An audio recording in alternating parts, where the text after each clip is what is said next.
Welcome to How to Be Mobile. I'm Stu and I'm going to show you how to install Windows 7 on your Mini Note PC.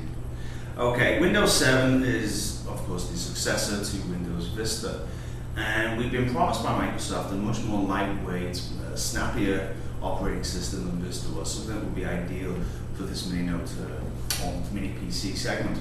So we decided to check it out. Currently Microsoft is offering the beta version of Windows 7, which you can download free from the Windows site. I've downloaded a version of Windows 7 and I'm going to show you how to install it.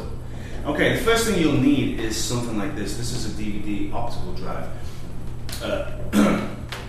which attaches to your Mini Note via a USB cable. Right? So it's very simple. You just simply plug it in, and then you can then boot directly from the CD and install from there. If you don't have a portable DVD player like this, you can use a regular desktop DVD-ROM if you have one. You will simply need something like this, which is an IDE to USB adapter. So you simply connect this guy here and put the USB in the end of your computer and away you go. Okay, as you can see, I have here a HP Mini Note 2133, and I'm going to use this as our Windows 7 guinea pig. We're going to try Windows 7 on here. I have my Windows 7 disk here prepared, and it's now inside my USB attached optical drive. Okay, so first thing we want to do is turn it on. And you'll see, what we'll do is we'll go into BIOS and we'll check the boot order. So we hold down F10 to go into the BIOS, and we move along to System Configuration, Boot Options. First boot device is USB TEAC DW2248. That's our optical drive right here. So this is the first boot device, which is right, which is what we want. So we press F10 and we exit. Now, hopefully, the HP 2133 will actually boot from the disk inside our DVD-ROM. Press any key to boot from the DVD. Great. Now we can begin installing Windows 7. Now this, for any of you who have used Vista before, this should look fairly familiar.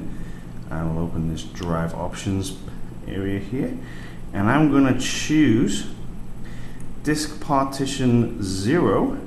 I'm going to delete that. That's where my current Windows XP installation is. I'm going to delete that partition.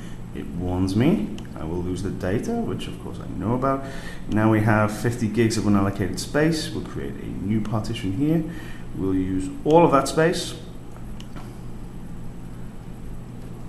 We will now, this is the end user agreement, which you must agree to, of course. Now I'm going to choose custom here rather than upgrade, because I want to do a clean install, which actually we can delete that as well.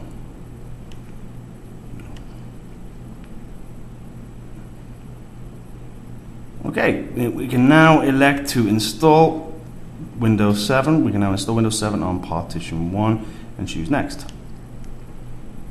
And that's pretty much it. Okay, go back, make yourself a cup of coffee, come back in 20 minutes, see how we're getting on. Okay, there you have it. It was really that simple. Having installed Windows 7 now, actually I can report that I was quite pleasantly surprised that actually the installation DVD had all the drivers that Windows 7 needed to work properly with the 2133.